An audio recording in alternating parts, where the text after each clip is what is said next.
বিসমিল্লাহির রহমানির রহিম। আসসালামু আলাইকুম রহমতুল্লাহ। আশা করি সবাই ভালো আছেন। আমি আসাম মেহেদি হাসান, মেহেদি অর্গানিক ফার্ম থেকে। আজকে আমরা দেখব যে আমাদের এই যে এখানে যে কুমড়া গাছ, তারপরে লাউ গাছ, ধুন্দুল গাছ এগুলো আছে আপনার শুধু মাটির উপরে পাইছে। আপনি বলছিলাম যে আমি এখানে সময় পাই নাই যে এগুলারে গাছ দিয়ে মাচা দিয়ে উপরে বাসা পাওয়াই দেবো। যাই হোক, আজকে মূলত ফাইনালি এটার জন্য একটা ব্যবস্থা নেওয়ার চেষ্টা করতেছি। দেখতে পাচ্ছেন আমার হাতে বাঁশ আমি এটা করতেছি, সাইজ করতেছি যে এখানে একটা মাচা বানাবো। তো আলহামদুলিল্লাহ আমি বাঁশ ম্যানেজ করে তারপরে দেখলাম যে মাটিগুলো নরম একটু, মানে নিজে করে গর্ত করা ছাড়া পারি কিনা, দেখলাম যে না হবে না। পরে চিন্তা করলাম এটা পরে আগে বাঁশগুলো সব সাইজ করে কাইটা নিয়ে তারপরে হচ্ছে গিয়ে বাঁশগুলো কোপাম। তো এখন দেখলাম যে বাঁশের সাইজও বড়, একটু বাঁশ একটু ছোট ছোট করে নিলাম সাইজ করে, কারণ আমার মাচাটা এমন পরিমাণে করবো যেটা হচ্ছে আমার যেন মাচা থেকে কোনো ফল পাড়তে হইলে যেন মইয়ের উপরে দাঁড়াইতে না হয় বা চেয়ারের উপরে দাঁড়াইতে না হয়। মূলত আমি হাত উপরে উঠাইলেই যেন আমার মাচার সব হাতে পাই। তো সেই জন্য ওইভাবে ওই সাইজ মতো আমি বাঁশ কেটে নিতেছি। বাঁশগুলো আনছিলাম আরও 10-15 দিন আগে। সো দেখলাম যে না, আমি এই সিস্টেমেই করব। তো আলহামদুলিল্লাহ আমি সবগুলো বাঁশ আগে সাইজ করে নিতেছি, কারণ বাঁশগুলো যদি সাইজ না করে নিয়ে একটা করে আবার আরেকটা করতে হয়। তো সাইজ করা শেষে চিন্তা করলাম এবার গর্ত করে করে একটা একটা ঢুকাই। তো ওইভাবে সিস্টেম করতেছিলাম। যে দেখতেছেন খন্তি আছে, একটা খন্তি দিয়ে গর্ত করতেছি, গত কইরা তারপরে একটা দাঁড় করাইছি। দেখলাম যে ঠিক আছে, মাপে মাপে আমার আবার আরেকটা জিনিস এখানে সিস্টেম করছি। আমার ওই পাশে যে ওয়াল বেড়া টিনের, হ্যাঁ, ওই টিনের বেড়ার খুঁটির সাথে আবার এদিকের বেড়া এই খুঁটির সাথে অ্যাডজাস্ট করে আমি আপনার মাচাটা দিছি। কারণ হচ্ছে এই মাচাটা যদি আমি দুই পাশেই বাঁশ করতে যাই তাহলে আমার গাছগুলো নষ্ট হইব। ওই পাশে শুধু গাছের লতা পাতা বইরা গেছে, মানে ওইখানে যদি কোপ দিই তাহলে দেখা যেতেছে আমার গাছগুলো ছিঁড়ে যাবে বা কেটে যাবে। তো যাই হোক, ওদিকে আর ওই রিস্ক নিলাম না, না নিয়ে এদিক থেকে শুধু বাঁশগুলা কোপলাম, ওদিকে আমি সিস্টেম করে ওই খুঁটির সাথে বাঁশ বেঁধে দিলাম। দেখ এই সাইডের বাঁশগুলো বাঁধতেছে, আর এই যে নুরু ভাই ওনারে বললাম যে ভাই এই যে সাইজগুলো ঠিক আছে না? হ্যাঁ হ্যাঁ ঠিক আছে।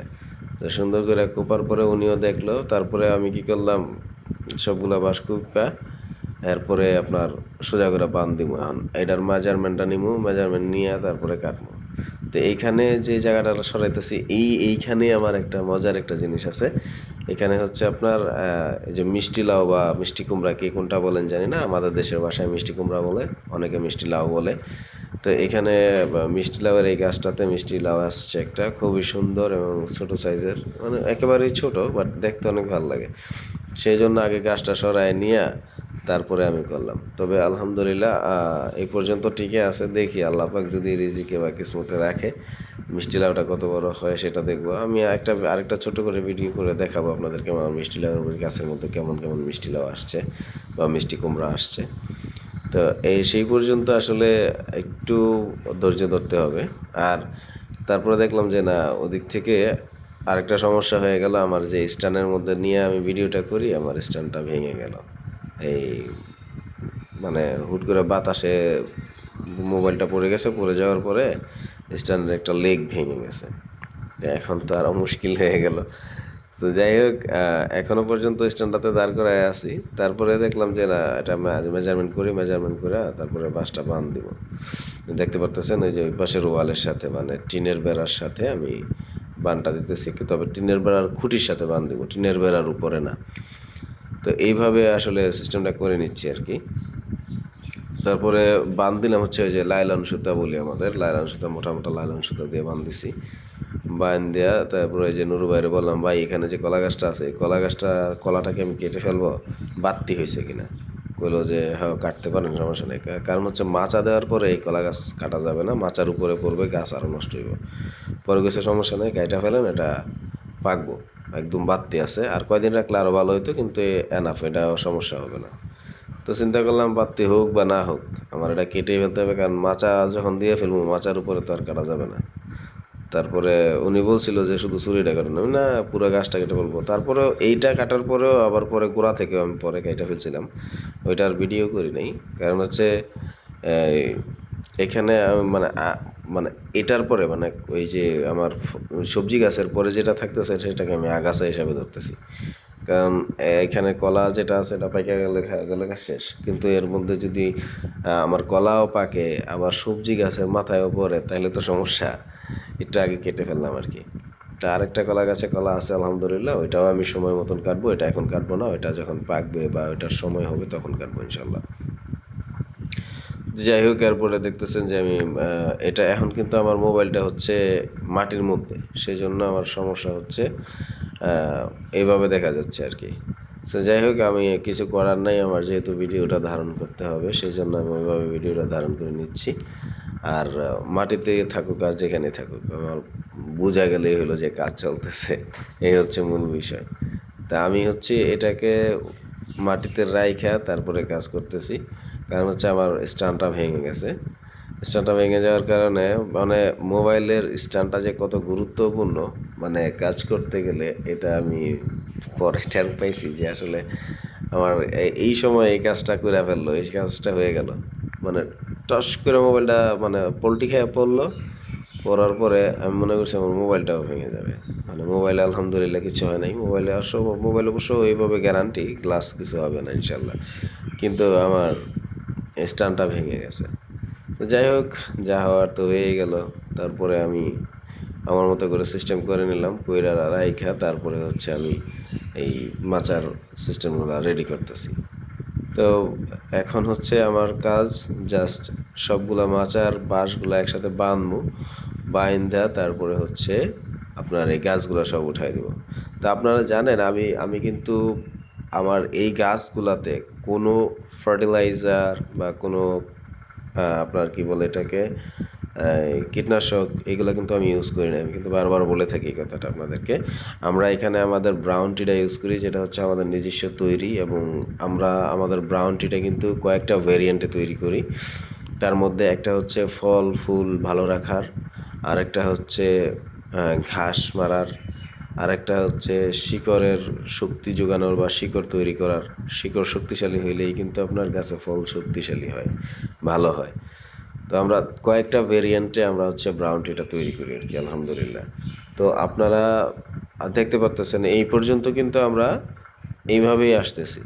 যাই হোক, আমরা আরও রিচার্জেস করতেছি, এটার উপরে আরও অনেক সময় স্পেন্ড করব, আরও ফলাফল যখন ভালো হবে, আমাদের ফলগুলো যখন আমরা দেখাইতে পারবো যে না আমাদের এই ব্রাউন টিয়ের কারণে আমাদের ফল এত সুন্দর সুন্দর ফল আসতেছে, তখন আপনারা হয়তো বুঝবেন। এখন অবশ্যই গাছ দেখে বুঝতে পারতেছেন আমাদের গাছের কিন্তু কোনো সমস্যা নেই, এবং আমাদের গাছগুলো কিন্তু অনেক সুন্দর সুন্দর। হ্যাঁ, আমাদের গাছের পাতাগুলো দেখলেই কিন্তু শান্তি লাগে। হ্যাঁ, কিন্তু কোনো কীটনাশক দিই নেই আমরা, কোনো প্রকার কীটনাশক, কোনো প্রকার ফার্টিলাইজার, কোনো প্রকার কোনো কিছু দিই নেই। শুধু ব্রাউন টিয়ের উপরে আমরা গাছগুলো টিকিয়ে রাখছি, এবং ওই কী বলে অর্গানিক ম্যাটেরিয়ালস কি আমাদের এই যে আমাদের শাক সবজি বা এই যে কলা গাছের এই খোল গাছের এইটি এগুলা কাইটা আমরা পচায় নিয়ে সার বানাইছি, ওইগুলো এখন আমরা ইউজ করি নাই, শুধু ব্রাউন টি ইউজ করছি। এর আগে দেখছেন আমরা যে গর্ত করে করে কুচুরি ওগুলো দিয়ে দিয়ে রাখছিলাম, তবে ওইগুলা একটা গাছ শুধু একটা দুইটা গাছের ঝাড় আছে ওইগুলোর উপরে, তবে আলহামদুলিল্লাহ সবগুলা গাছই একই সিস্টেমের, একই সাইটের, একই কোয়ালিটির আছে। এখানে কোনটা বোঝার উপায় নাই কোনটা আমি খালি লাগাইছিলাম আর কোনটা হচ্ছে এই সার দিয়ে লাগাইছি। কারণ হচ্ছে মূলত আমার ব্রাউন টি এটার মধ্যে খুব ভালো কাজ করে, এবং প্রত্যেকটা ফল গাছের জন্য ব্রাউন টি ভালো কাজ করে। আপনারা যদি একটা ফল গাছে ভালো ফলন পাইতে চান, অবশ্যই আমি সাজেস্ট করবো আমাদের ব্রাউন টি চেক করতে পারেন না, কিন্তু এখন আমি দিব না। আমি আরও এটার উপরে আরও আমাদের রিসার্চ আছে, আমাদের অনেক কিছু এটার উপরে গবেষণা শেষ করার পরে তারপরে আমি এটা মার্কেটিং করব। এবং আপনারা আমার পাশে থাকেন, আমার ভিডিওগুলো দেখতে থাকেন, তাহলে আপনারা বুঝবেন। আমি কিন্তু ব্রাউন টিগুলো যতবারই দিছি আপনাদেরকে আপনাদেরকে দেখাইছি যে কীভাবে কখন দিছি। এর আগে আমি শুধু ঘাস দিয়ে ছিটাই দিছি, সেটাও দেখছেন। এখন আমি হচ্ছে লাস্ট টাইম স্প্রে মেশিন আনছি দুইটা, সেটাও দেখছেন, এবং স্প্রে মেশিন দিয়ে ব্রাউন টি স্প্রে করছি, সেটাও দেখছেন, গাছে স্প্রে করছি। এমন আমার প্রত্যেকটা আপডেট, আমার প্রত্যেকটা কাজের কিন্তু আপনারা পাচ্ছেন। সো এখানে ঘাবড়ানোর কিছু নয়। ব্রাউন টি এর যখন সময় হবে তখন আমি এটা মার্কেটিংজাত করব, বাজারজাত করার চিন্তা করতেছি ইনশাআল্লাহ। তবে আলহামদুলিল্লাহ আমি কিন্তু ব্রাউন টি দিয়ে সফল। যাই হোক, আমার এই মাচা কিন্তু মোটামুটি প্রায় শেষ পর্যায়ে।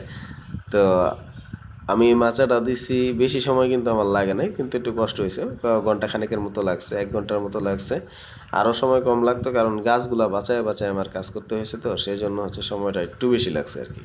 কারণ এই গাছগুলা যদি একটা নষ্ট হয়ে যায় তাহলে এটা আবার ঠিক হইতে অনেক সময় লাগবে। কারণ হচ্ছে আমার গাছ এখন ফল দেওয়ার সময়, এটাকে খুব সেন্সিটিভভাবে কাজ করতে হয়েছে। এগুলারে বাঁচায় বাঁচায় আমার হাঁটতে হয়েছে, বাঁচায় বাঁচায় আমার গর্তাগুলা করতে হয়েছে। তো আজকে এই পর্যন্ত, সবাই ভালো থাকবেন। আসসালামু আলাইকুম রহমতুল্লাহ।